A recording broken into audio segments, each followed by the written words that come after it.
The Grim Tale of Grace Macabre, Chapter 48.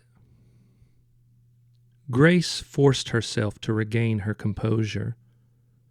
All that was left was acceptance.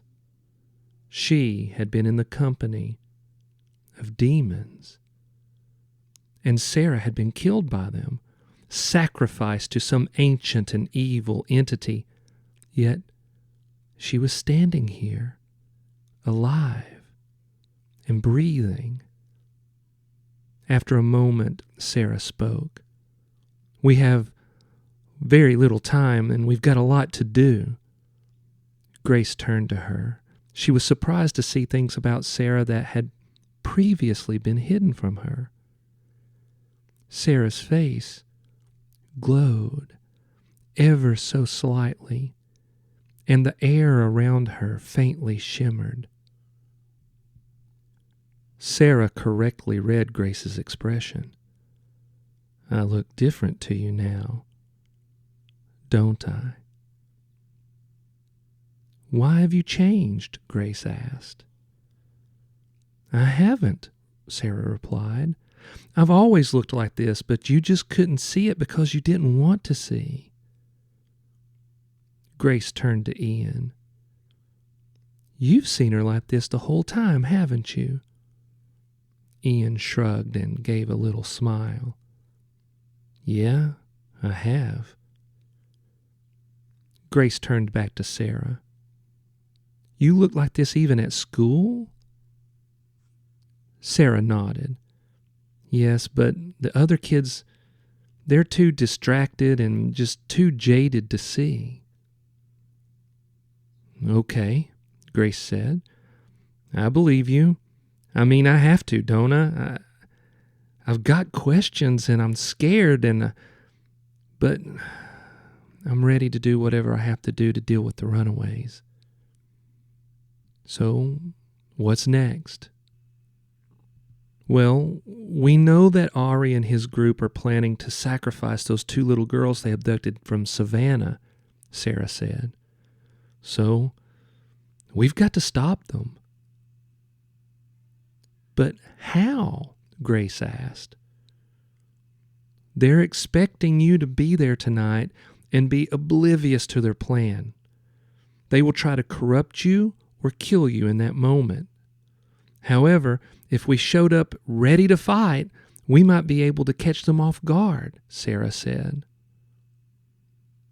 Grace steeled herself.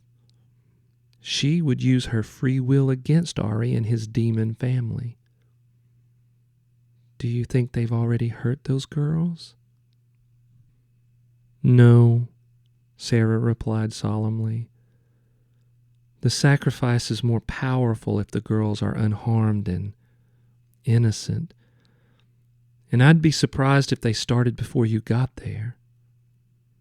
"Okay, I'm ready," Grace said, a determined look on her face. "No, you're not. Not quite," Sarah said. "The only battle you've ever been in is in competition. You've never had to fight evil.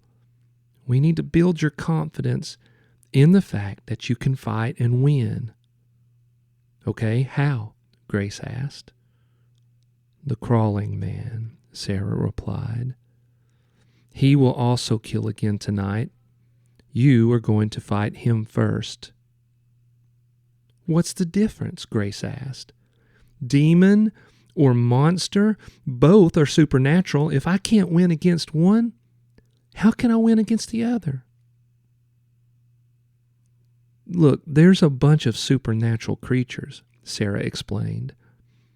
"Some can be defeated surprisingly easy once you learn their weaknesses and begin to trust your natural instincts and abilities. But others are ancient and have never been defeated. So we need to be very careful. But the crawling man, he isn't as powerful as the runaways, and he will be a good one to test your instincts and build your confidence." Grace felt overwhelmed. "Okay, how do I do it then? How How do I fight them? Well, thanks to your mom, like you said, you've already got martial arts training, Sarah said, and the competition will help. So now we just put those skills to use in a life or death situation. But these things are paranormal, Ian said. We need more than just martial arts to defeat them. Sarah nodded. You're right. See, the crawling man and the runaways may be paranormal beings, but they're made of flesh and blood. It will be enough. So will I get to play any role in this tonight? Ian asked. There was a hopeful, eager look on his face. He was ready to fight. Yes, you will, Sarah replied. A very important role. And, Ian said when Sarah didn't elaborate. Your role will evolve as you heal, Sarah explained. But for this first battle, you will basically be our support by learning all that you can about the monsters we're going to be fighting tonight. You're correct in your assessment that martial arts alone isn't going to be enough, so you will tell me and Grace what we need to assist us. Ian gave a happy nod. Okay, got it. So for now, I'm a sidekick, but only until I'm healed. Solid. I can live with that. But how is he going to learn about all these monsters in time to help us? Grace asked. How is he going to know what we need to kill them? Sarah smiled. By using our secret weapon, she said. We have a secret weapon, Ian replied. What is it? It's a website, Sarah explained. No, really, she said when she saw the looks on their faces. Did you expect some ancient leather-bound book? Well, yeah, Ian said, a little disappointed. Sarah gave a sly smile. Okay, there is a book, and it is ancient, and it is leather-bound, and it's massive. But we need to be nimble and quick, and for what we need to do, it would be too cumbersome to lug that thing around. So, for the past couple of weeks, I've spent my free time uploading its contents onto a website I created. Clever girl, Ian said. Embrace technology and make it work for us. Sarah nodded. Correct. I scanned the pictures and the text and built in a search function so that we can quickly find what we need. Well, this brings up a few questions, Grace asked. How have you been doing any of this? How do you have a cell phone? Where are you staying? I kind of sweet-talked one of the geeks in the computer lab at school to give me an old phone, Sarah said. He was able to use a hack and get me some free service, and I've been staying at the town's library. Grace winced and gave her a look of sympathy. You've been staying alone at Stoker Library? She asked. How did you get away with that? Don't feel any sympathy for me, Sarah said. Nobody goes to the library anymore, and nobody steals books, so there isn't any security system, and I simply go in before they close, and I hide in the bathroom until they lock up. Then I spend my nights there learning and preparing, and that's when I got the idea to use the library's computers to create the site to upload all the information from the book. So, about this book, Ian said. What is it, and how did you come to get it? It's called the Book of the Beasts, Sarah explained.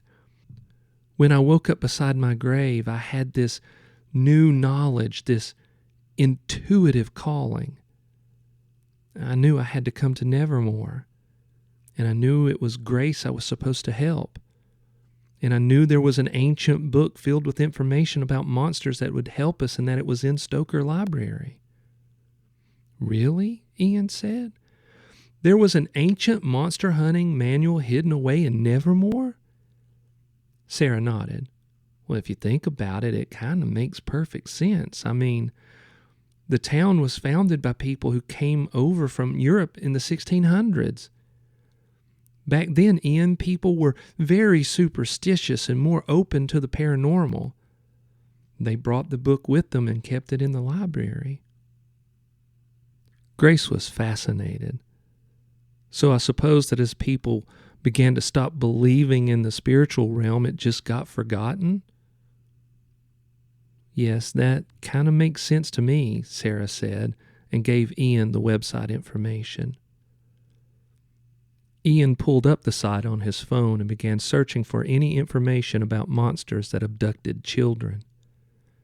Oh, man, he said, sadness in his voice. There's a lot of things that prey on children. After a few minutes, he found what he was looking for. Okay, I think I've got it. I bet what we're looking for is something called El Cuco. It's a monster of Spanish origin that steals children. Does it tell us how to kill it? Grace asked. Ian nodded. Yeah, it says we need to find its lair during the day and kill it while it sleeps. Sure, Grace said sarcastically. Easy peasy, no problem. Hang on, Grace. Each monster has its own strengths and weaknesses, Sarah said, ignoring her sarcasm. Some will require a special weapon, but a lot of them can be killed in the same way that humans can be killed. What kind of weapons? Grace asked. She glanced at Ian, whose eyes were shining with excitement. Like swords and stuff? Not all weapons are like that, Sarah said. But yeah, sometimes the occasional sword. Okay, Grace said, I get it. I've taken a few years of self-defense training, competed a little bit, but you're saying that my training, combined with the information in that book, is enough. Sarah considered her answer for a long moment. Finally, she said, it will be enough, because it has to be enough.